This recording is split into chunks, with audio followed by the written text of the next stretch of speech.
Good morning, sir. Good morning, sir. Good morning. Good morning, sir. Good morning.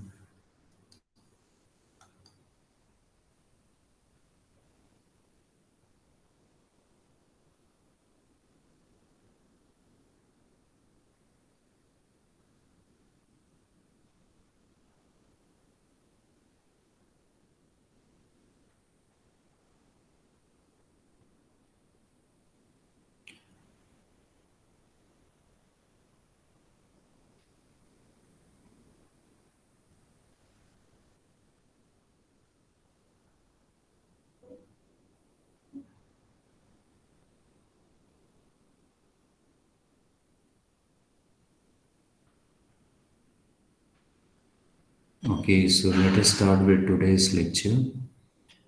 Uh, my screen is visible. Yes, sir. Okay, this is last chapter of our course, and within it will not take more than two lectures. Quantum mechanics, uh, how quantum mechanics was developed.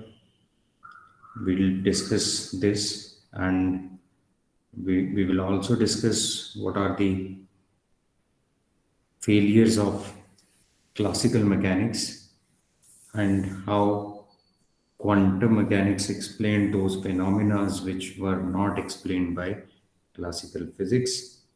Then we have concepts of quantum mechanics. We'll be writing Schrodinger's equation. We'll be discussing wave nature of microscopic particles, small particles.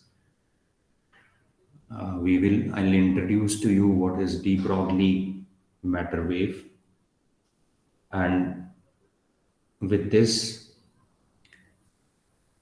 we'll define wave function for matter waves for microscopic particles, and then using concept of this wave we'll write wave equation for matter waves, which is called Schrodinger's equation. And we'll write both the Schrodinger's equations, that is time independent Schrodinger's equation and time dependent Schrodinger's equation. Then application, how we apply Schrodinger's equation to study microscopic particles, dynamics of these microscopic particles. So earlier classical mechanics was there, and laws of classical mechanics were applied to describe motion of particles at atomic subatomic scale,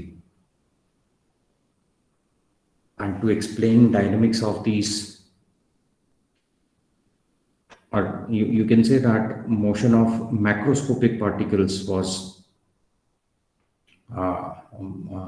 done using classical mechanics, but it fails to explain phenomena on or subatomic particles. We cannot apply the same laws of classical mechanics to explain uh, phenomena at microscopic scale. So, to explain dynamics of microscopic particles, there was requirement of entirely new principles which lead to quantum mechanics. In microscopic world, the dynamic variables like energy, momentum, they do not have the same meaning as we have in classical mechanics, classical dynamics. In quantum mechanics, these variables they take discrete values. In quantum mechanics, these variables they take discrete values, whereas in classical mechanics, these variables they have continuous values. So quantum mechanics में हम ये कहते हैं कि energy and momentum they take discrete values in a particular state of atom, and they do not change continuously from one state to another state. Okay, whereas We know in classical mechanics, we do not have such constraint on these variables. They can take any value, and they have continuously varying values of E and momentum.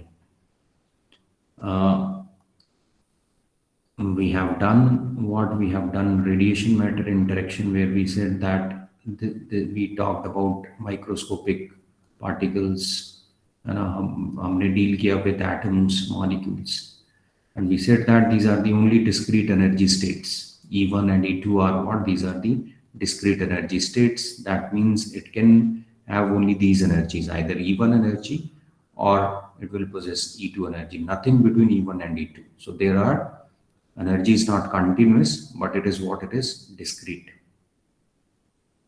Okay, it can only absorb those energies which is exactly equal to energy difference between these two. This means what? This means that there is no other energy state available between E2 and E1. So this is how classical there is difference between classical. If we have a macroscopic body, macroscopic object, we do not have such discrete energy states. We cannot say that it will possess only these energies. So that can have any energy, and that variable is dynamic variable is what it is, continuous. So quantum mechanics, it deals with atomic and particles, atomic particles, subatomic particles, and nuclear particles. Okay, there were difficulties with classical mechanics. We'll see what these difficulties were. Classical mechanics is mainly based on Newton's laws of motion, law of inertia, law of force, and law of action reaction. What classical physics can explain, it can explain the correctly motion of big particles, celestial bodies like planets, stars, etc. We can explain very easily how stars move, or macroscopic particles, they move. So that dynamics we can do. And the events like we have big football, you can predict what you can predict. Dynamics of this particle, you can study motion of this big particle. In classical mechanics, events are generally continuous and predictable. So we can predict dynamics of any particle, we can predict motion of any particle, we can predict position of any particle, we can predict energy of that particle. So this is, in classical mechanics, it is possible. So we can say classical mechanics is applicable in explaining phenomena which we come across in daily life, day-to-day life, जो भी activities हैं, we explain all those phenomena. Even very complex applications, maybe we apply classical mechanics, like launching a satellite or a rocket, etc. So we can apply classical mechanics. So classical mechanics is applicable everywhere. You can see a rocket ko launch karna, you apply classical mechanics. You have any big particle, you have planets, stars, etc. We apply classical mechanics to study how they move and predict what will be the trajectory and how it will move. All these things can be predicted. But classical mechanics, it fails. When we deal with atoms, we deal with nucleons, we go to subatomic particles.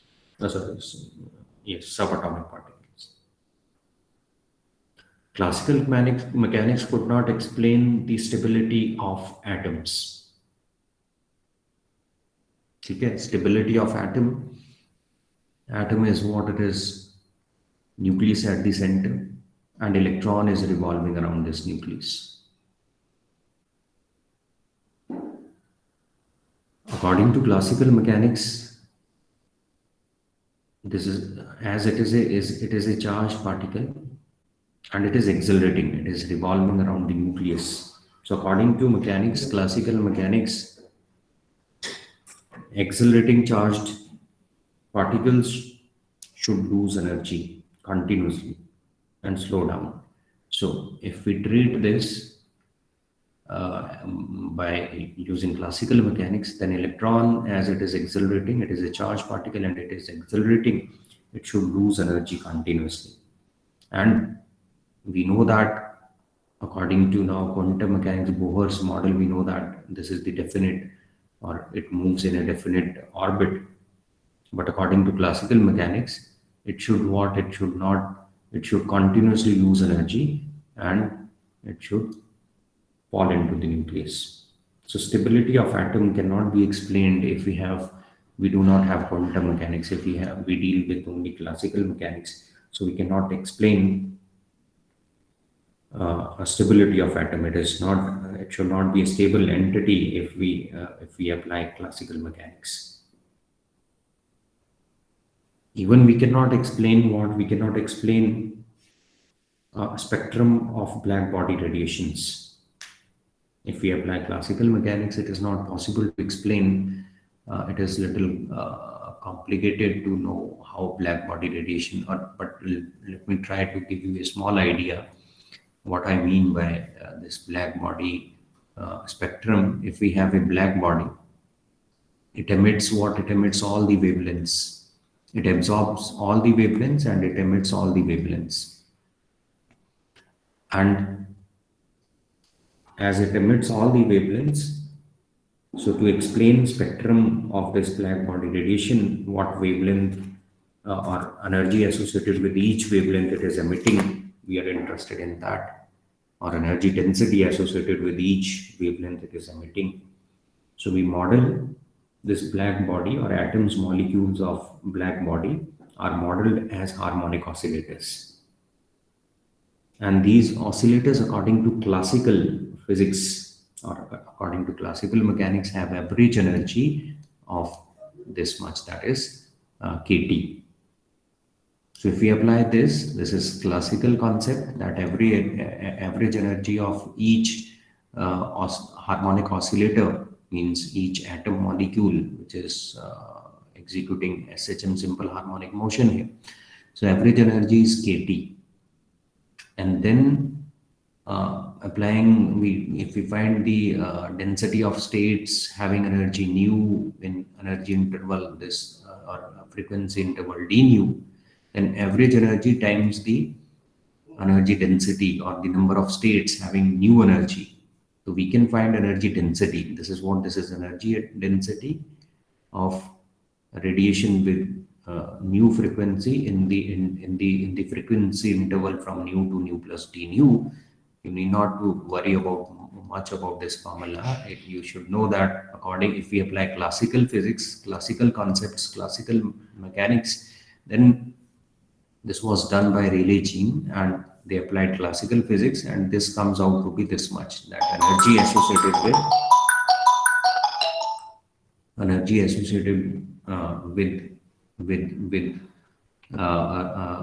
you can say radiations of new frequency in energy frequency interval nu to d nu to nu plus d nu. It is this much.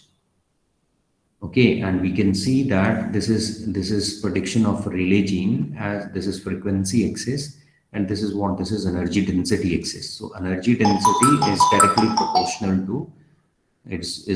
proportional to nu square. Okay, so this is dotted line is what it is: prediction of classical physics, how energy, or you can say energy associated with each frequency is what it should, or you can say that energy should increase with increase in frequency. So more and more is the frequency of the light or radiation emitted by this black body, more should be the energy density associated with that. You just wait for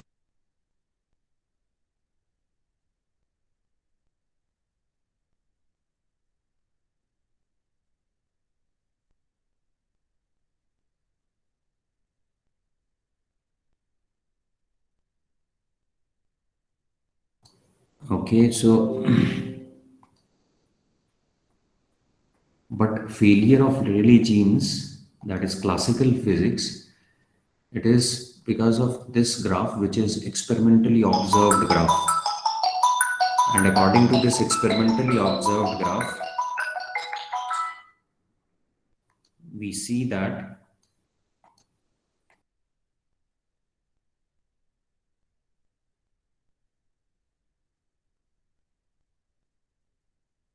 classical physics, this is how energy density is associated with frequency, with higher and higher frequencies. But experimentally, when we see black body radiations, we study spectrum of this black body radiation.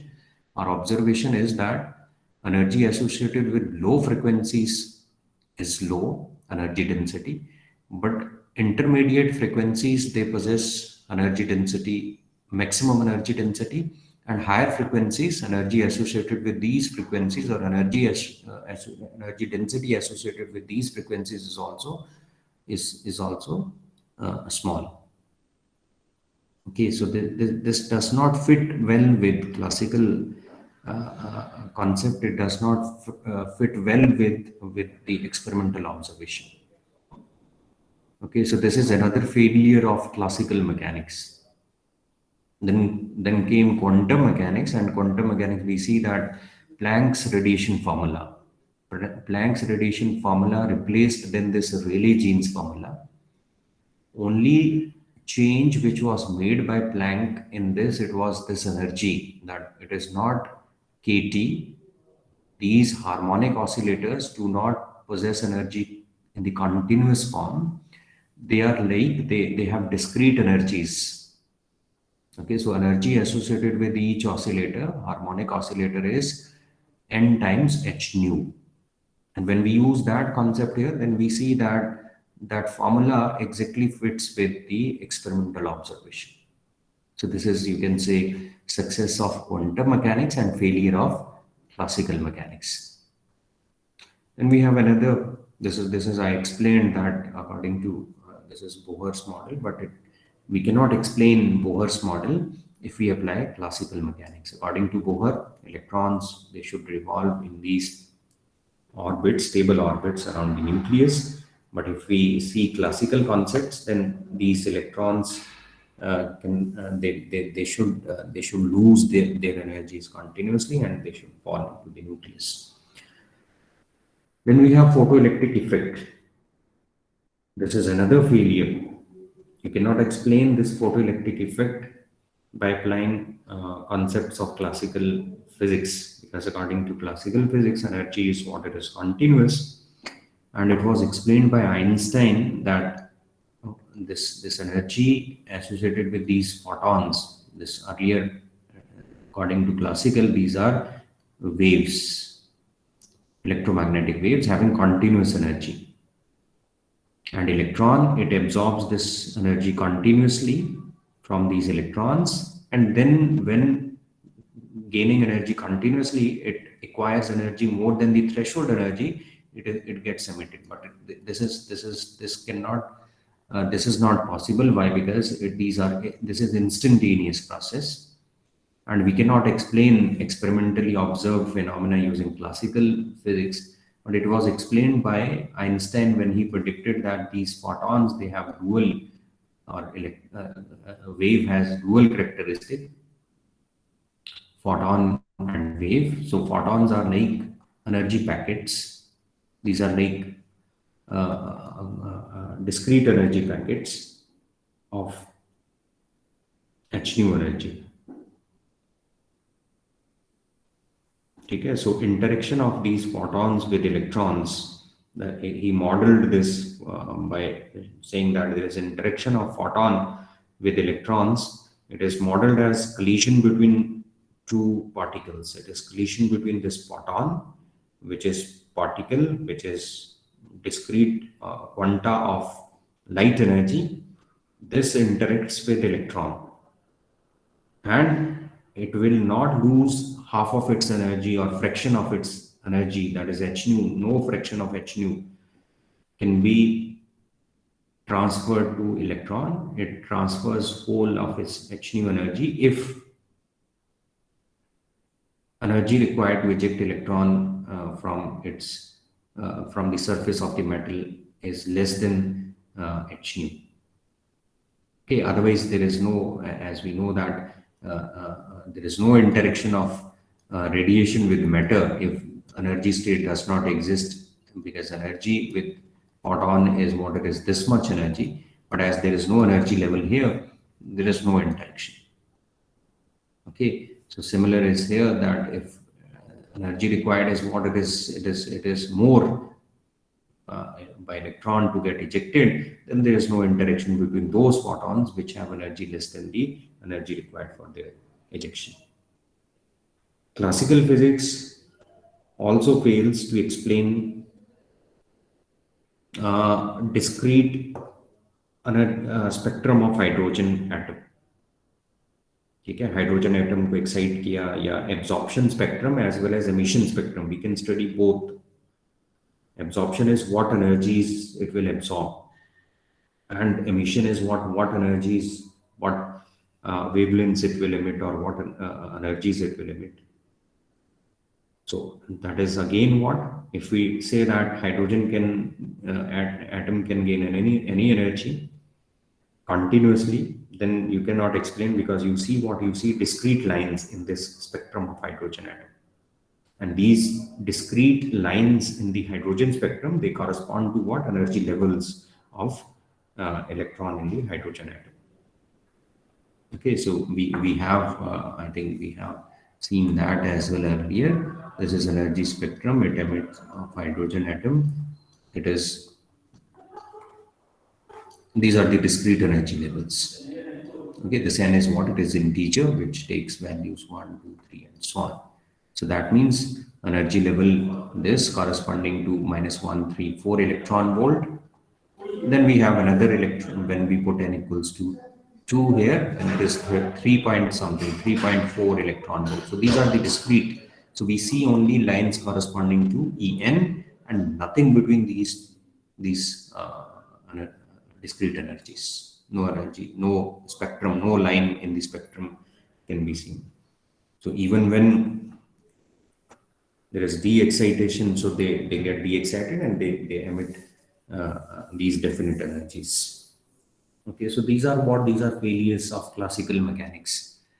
Many more failures, but these are main failures of classical mechanics. It could not explain black body radiations, stability of atom, photoelectric effect, and so these are main failures.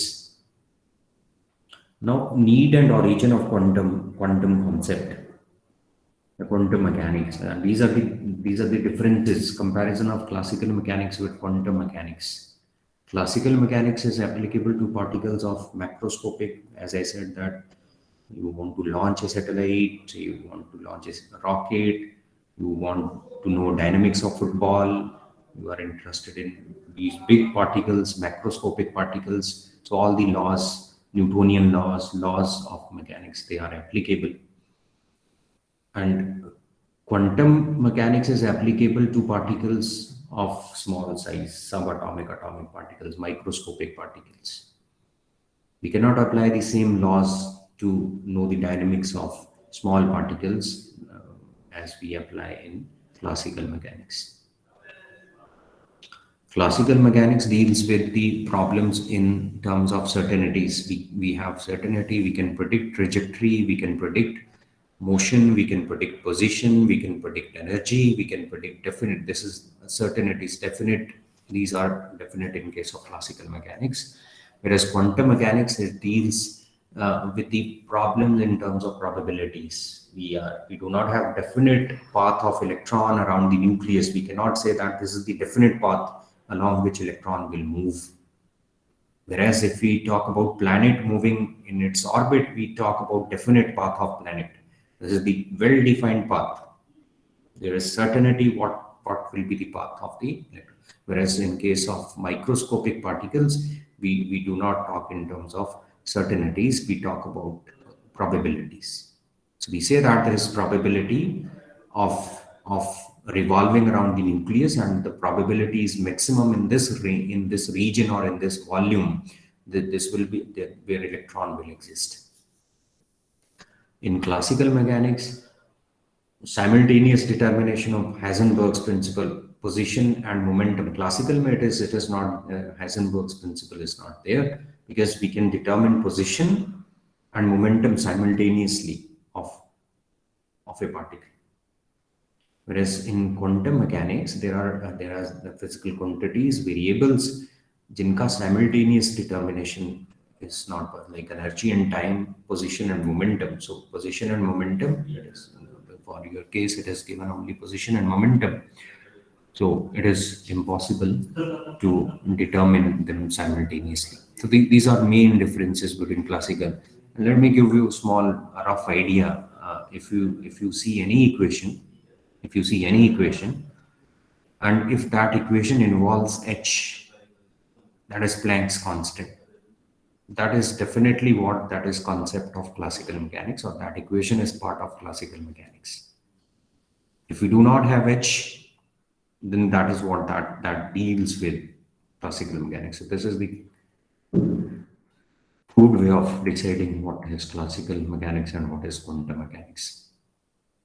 Then we have, as I said, that uncertainty is there in simultaneous determination of position and momentum in case of quantum mechanics of microscopic particles, for microscopic particles. So in microscopic particles, किसी का unmute है बेटा mic. So this uncertainty is there.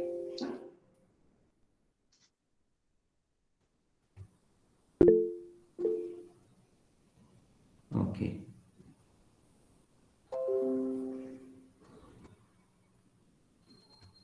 Okay. So as I said that there's uncertainty in finding position. So this leads us to wave particle dual characteristic of microscopic particles. Einstein predicted what? Einstein predicted that light have dual characteristic, or like wave as well as particle. Photon was introduced, that light is like packets, discrete packets of energy. They are like particles. They are like shower of these photons. It is E is equals to what? It is equals to h nu. This supports what? Or we say that momentum of that particle or photon is what it is. What it is?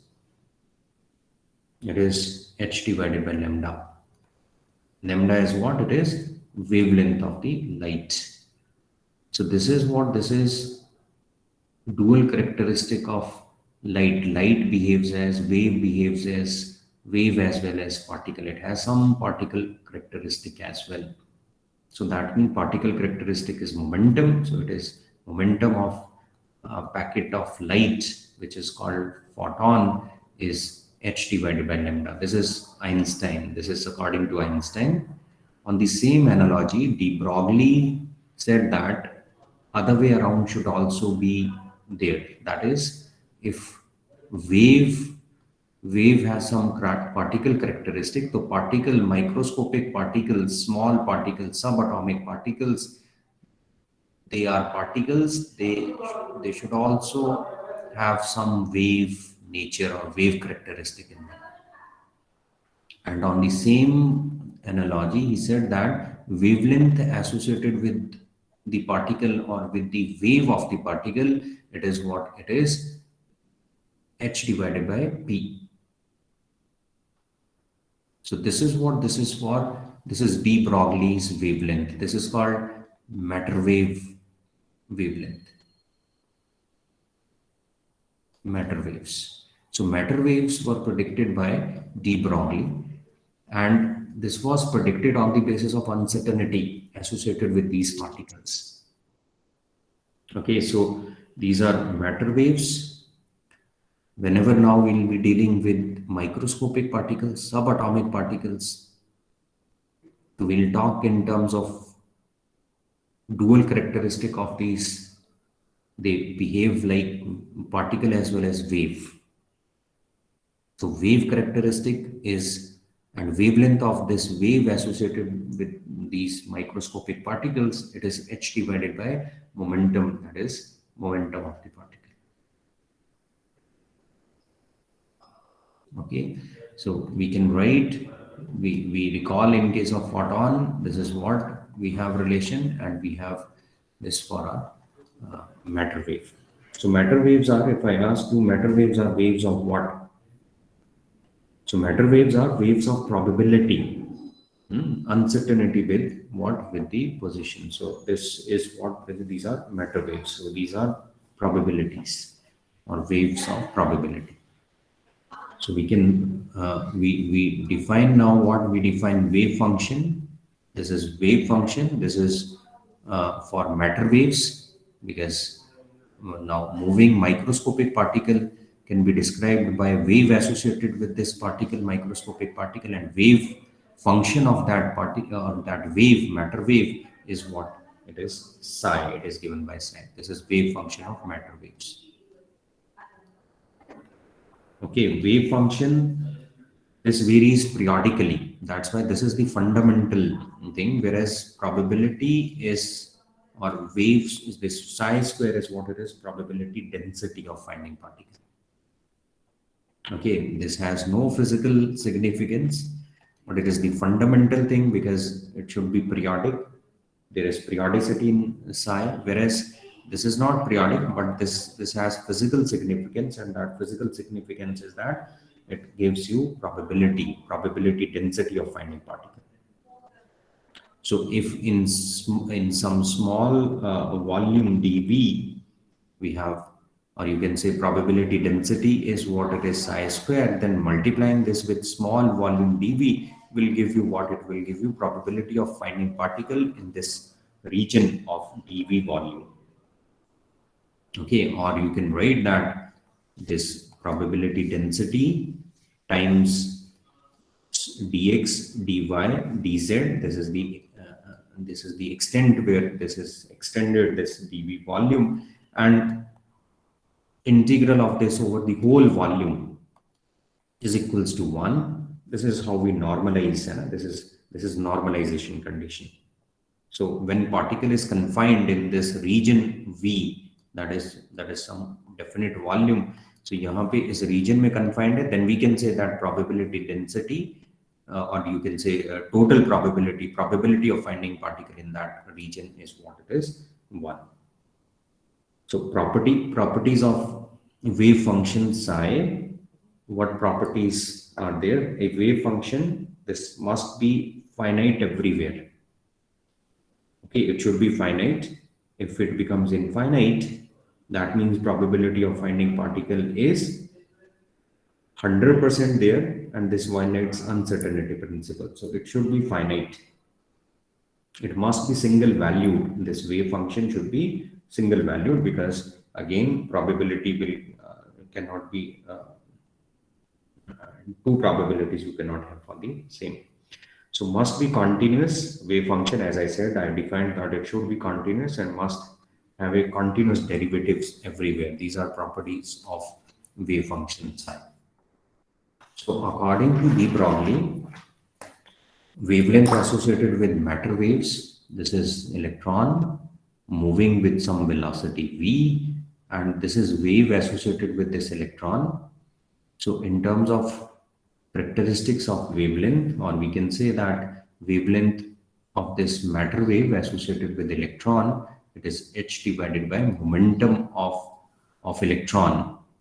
Okay, momentum of electron is what it is. It is, you can say, mass of electron times v, velocity of electron. And we can also write it in terms of kinetic energy. You know that momentum square divided by 2m is kinetic energy. It is Ek. Or I can write then momentum is multiply 2m with E, and root of this gives you momentum. So I can write that wavelength associated with microscopic particles in terms of kinetic energy of microscopic particles is this E subscript K is kinetic energy. Okay, and if we have electron as our particle, this is mass of the particle, this is kinetic energy of the particle, h is Planck's constant, and that gives you wavelength of the matter wave associated with that particle. If particle is an electron, and then we know that m is me. Okay, and let us say that kinetic energy, when it is accelerated through a potential difference of v volt, we apply v volt potential difference on this electron, then it will possess kinetic energy E times v. Okay, so it will gain this much kinetic energy. Then I can write that is what it is, h divided by 2me subscript e. This is mass of electron, and this is charge on electron, and this is the potential difference through which we are accelerating this electron, so that kinetic energy associated is what it is, EP. I can put all these values. I know what is h, what is Planck's constant value, 6.625 into 10 raised to the power minus 34 joule second. I have mass of electron, which is 9.1 into 10 raised to the power minus 31 kg. We know what is E, that is charge on electron. It is 1.6 into 10 raised to the power minus 19 coulomb. So putting all these values, I can write wavelength lambda is what it is, 12.24 divided by under root of V electron, sorry, this is angstrom wavelength. Okay, and if I know what is the potential difference applied to accelerate the electron, if I say that I am accelerating it by applying potential difference of 100 volt, then I can predict what is the wavelength of this electron, or wavelength of wave associated with this electron is then 1.2 angstrom. So 100 volt potential difference can have electron or wave characteristic of, or then the wave associated with the electron when it is accelerated through. So this is how we predict wavelength, and we can do it for any particle. We can say that if I can write kinetic energy of you can say neutrons thermally accelerated or having thermal energy. So you can write them as half kT or 3/2 kT energy associated. So then you can predict, you can see that this is momentum, which is under root 2m. This is Ek, that is kinetic energy. You can predict that this is what this is for electron. Okay. And then we have what we have Schrodinger's equation. Or if we have Ek, we have 3/2 kT, then you can put this Ek here, and you can write that wavelength associated with thermally excited neutrons is under root 2m, and this is kinetic energy, which is this now, and I can cancel this with this, or you can write it as h divided by 3m kT. Thermally excited, any particle of mass m that will possess, it is in terms of temperature T. So now we have wave associated with microscopic particles, and wave function of the wave associated with these matter waves is given by this. It is a e raised to the power I minus I omega t minus kx. Okay, you know what is omega? It is angular frequency, t is time, k is wave number, omega you can write in terms of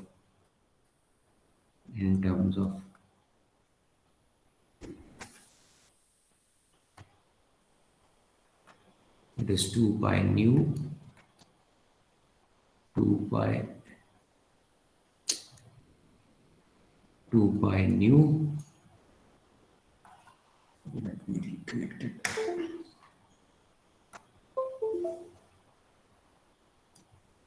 2 pi nu, and k is what it is, 2 pi over lambda. So I can write wave using this, and I know that nu is, or I can write E is equal to h nu, and then nu is what it is. Nu is E divided by h. Similarly, I know here lambda wavelength from de Broglie's concept. I know lambda is, I can replace it by, let me write it here, lambda is h divided by p. So I can write k in terms of momentum. It is 2 pi divided by p times p divided by h. Or I can write this as, because I know that h divided by 2 pi is written as h bar.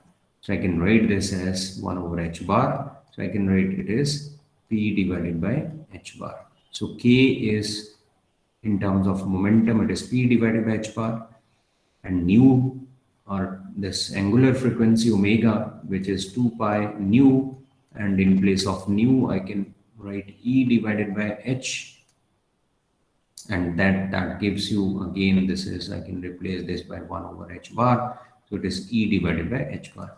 So using this in place of omega and using this in place of k in wave function psi. So I can write wave function psi in terms of energy of the particle and momentum of the particle. If we have a particle whose energy and momentum are E and P, then wavelength, so then the wave function of that particle, or matter wave of that particle associated with that particle, can be written like this. And it is function of variables t and x. A is the amplitude of this wave. Okay, so I can take then this h bar, this is in the denominator here, h bar out, and you can write wave function like this. And we know general wave equation for any wave. We know that it is for, we have done this in electromagnetic waves as well. This is del square of wave function psi is equals to 1 over square of velocity of this wave and double derivative of wave function with respect to time. This is general wave equation, where y is wave function of that wave, any wave. If I replace this y by E, that is electric field, then it becomes wave equation for electric field. Okay, if I replace this by B, then it becomes wave equation for magnetic field. So electromagnetic wave may be here. And if it is y is any, you can say vertical displacement, up and down displacement of water molecules on water level, or it is like up and down motion of rope molecules, then it becomes wave equation for rope, wave equation for water waves, or for any wave. Now here, if I replace this by psi, that is wave function of matter waves, then it becomes what it becomes, wave equation for matter waves. And this is wave equation for matter waves. And for one dimensional, this is what this is. Suppose I say that motion is along one dimension only, particle is going along only x direction, then this del square can be replaced by operator 1D operator, that is with respect to x. So it is curly square over curly x square of psi is equals to 1 over v square. This is velocity of this wave. This is what? This is general wave equation. So we are trying to write that wave equation here for our now, because we are dealing with microscopic particle, and microscopic particle, it behaves like a wave. So to study dynamics of this microscopic particle, we have to deal deal with it like as it is, as if it is a wave, and then we write wave equation. We solve that wave equation to predict what the probability of or probability, and in terms of probability, what will be its momentum, what will be its energy, what will be its, so all those things we can do. So I'm doing what I want double derivative of psi with respect to x. I want derivative of psi, double derivative or derivative of psi with respect to time, etc. So let me differentiate this wave function psi with respect to x first. So when I differentiate it with respect to x, let us see what we get. It is derivative of wave function. It is a as it is, and derivative of this exponential function with respect to x, it will give, sorry, let me differentiate it with respect to x first. So differentiating it with respect to x, it will give you minus plus, so it is I p over h bar, and e raised to the power minus I h bar. This is et minus px. This is derivative of wave function with respect to x. And I know a times this exponential function is nothing, it is wave function psi. So I can write it as I p over h bar psi. This is derivative of psi with respect to x. P is what? It is momentum of the particle whose wave function is, or wave function of the wave associated with which is psi. Or I can write this as, this is, I can shift I and h to left hand side, then it is minus I h bar. This is derivative of psi with respect to x equals to p psi. And what I know is, I know this is what this is a operator. A operator, say when I'm operating with this operator, this is minus I h bar curly over curly x. And when we operate with this operator on wave function psi, I get p psi. Means what? Momentum operator, this is momentum, it is equivalent to this operation. So we can say that this is p, which is momentum operator, and it is minus I h bar curly over curly x. This is my momentum operator. So I have defined momentum operator. Okay. Similarly, when I differentiate it one more time with respect to x, I can define kinetic energy operator. I can see what is kinetic energy operator. So to do that, let us, okay, differentiate it one more time. So if I differentiate it one more time with respect to x, you see here, this is, okay, and this is the d square over dx square will give you what? It will give you square of this. If I do one more time, differentiation one more time. Okay, and, or I can write that this derivative is equals to square of I is minus, this is minus 1, so it is p square over h bar square psi. Again shifting this to right hand side, sorry, left hand side, so I can write it as minus h bar square psi is equals to p square psi. So again, this is another operator, and operation of this on psi is equivalent to operation of p square on psi.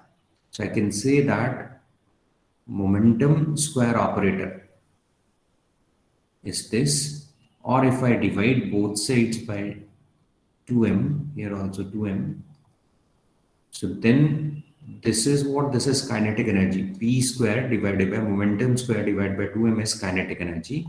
So I can say that EK, I put this hat on it, this is means operator. So kinetic energy operator can be identified from this relation, and we can write that kinetic energy operator is minus h bar square over 2m curly square over curly x square. This is one-dimensional operator. I can also write three-dimensional operator if I replace this operator, that is double derivative, partial derivative with respect to x. I can put this as del square. So this is my kinetic energy operator. Okay, so I have momentum operator, I have kinetic energy operator. Okay, and one more thing, now I can differentiate wave function psi with respect to time. When I differentiate wave function psi with respect to time, I can define total energy operator. And then we'll be dealing with these operators in quantum mechanics. We have these operators, and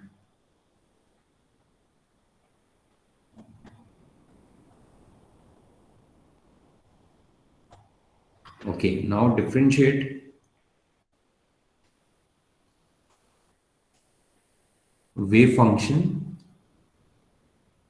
psi with respect to t. It will give you a as it is. Now derivative of this exponential function with respect to time. So then it is minus I e over h bar times the same exponential function minus I over h bar et minus px. Again, a times this exponential function is wave function psi. So I can write this as this. And now if I shift again this to right hand side, you can write this as minus I h bar. If I'm not wrong, it is this is equals to E psi.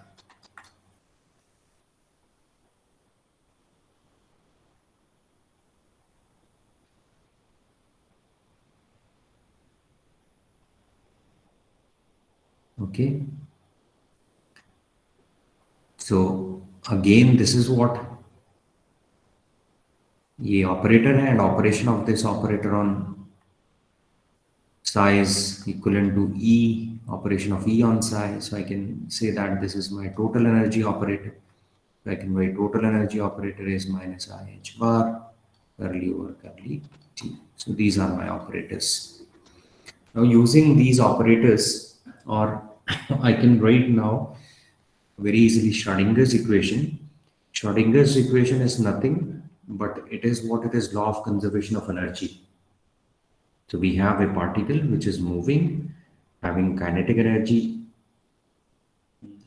Ek plus some potential energy, and this is equals to total energy E. Okay, so or you can say simply E plus or kinetic energy plus potential energy is equals to total energy E. Okay, I write this in terms of operator, that is kinetic energy operator, potential energy operator, and when we have operators, I operate with this operator on this wave function psi. This is wave function psi for any particle, electron, or anything. Then operation of this on that will give you what it is, E, that is total energy operation on psi. I replace this by this operator, that is, you can see here, this is kinetic energy operator. That was minus h bar square over 2m del square. Operation of this operator on psi plus operation of potential energy operator on psi is equals to E psi. Okay, and this is nothing but this is Schrodinger's equation. This is time independent. We are not taking time dependence here. This is time independent Schrodinger's equation. So we are not taking this wave function or derivative of this. So this is time independent Schrodinger's equation. And when we take, if you remember, और we can rearrange these terms and जो हमने particle in a box के लिए लिखा था that to solve that. So rearranging these terms, we can write this equation, Schrodinger's equation, as this is del square psi plus this is 2m h bar square E minus V psi equals to 0. This is my Schrodinger's equation. And this is time independent Schrodinger's equation for a particle. This is wave equation for a particle. Or you can say wave associated with particle. If I have a particle of mass m, okay, mass of this particle is what it is, m. Kinetic energy of this particle is known. Potential applied on this particle or potential is what it is, V. Total energy is E. Then I can write what I can write. This is the Schrodinger's equation to describe wave function. What is wave function of this particle that we can write by solving this Schrodinger's equation.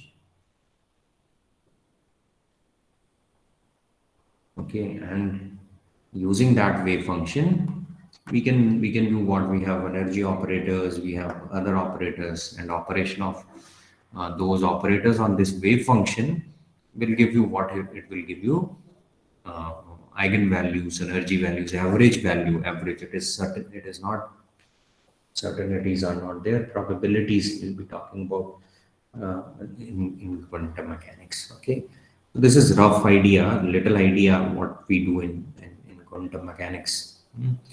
And we'll be writing another wave equation that is time independent.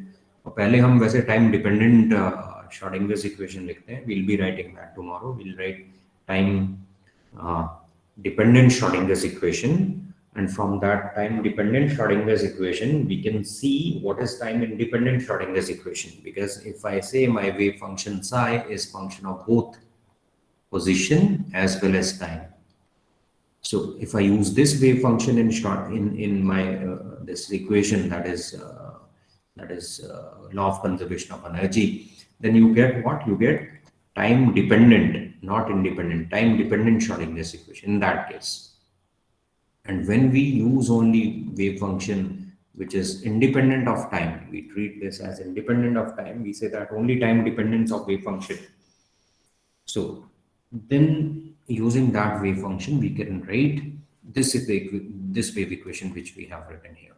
This is wave equation when wave, this psi is independent of time. We are treating it as independent. We are not interested in time dependence of this wave function. We are only interested in position dependence of this wave function. As you remember, we have done in case of particle in a box.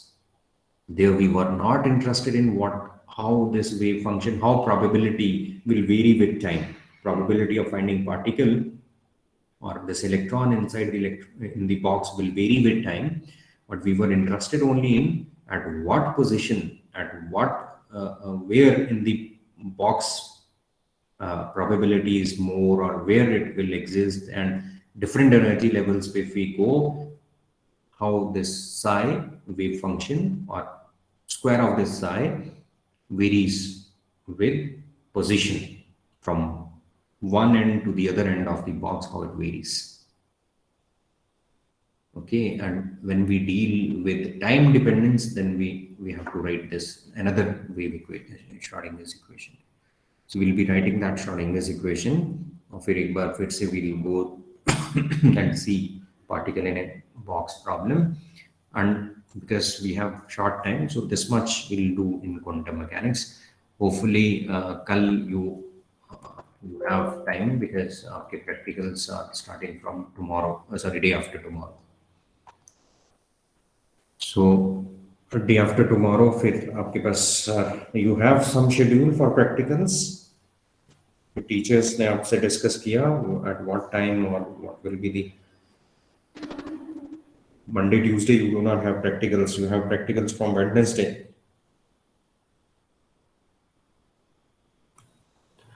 Sir आज हमारा CS का और कल group wise EC का होएगा. अच्छा कल भी है.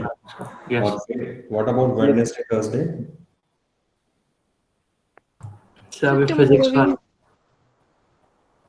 फिजिक्स वाले सर ने कोई भी इंफॉर्मेशन नहीं दी हमको. अच्छा हाँ जी. चलिए ठीक है. So we'll end it tomorrow so that you get time for your practicals as well. Yes, sir. Okay. So if Thank you you. have anything to discuss, any queries, you stay back, and rest of you can hang up. Thank you, sir. Okay. Thank you, sir. Okay.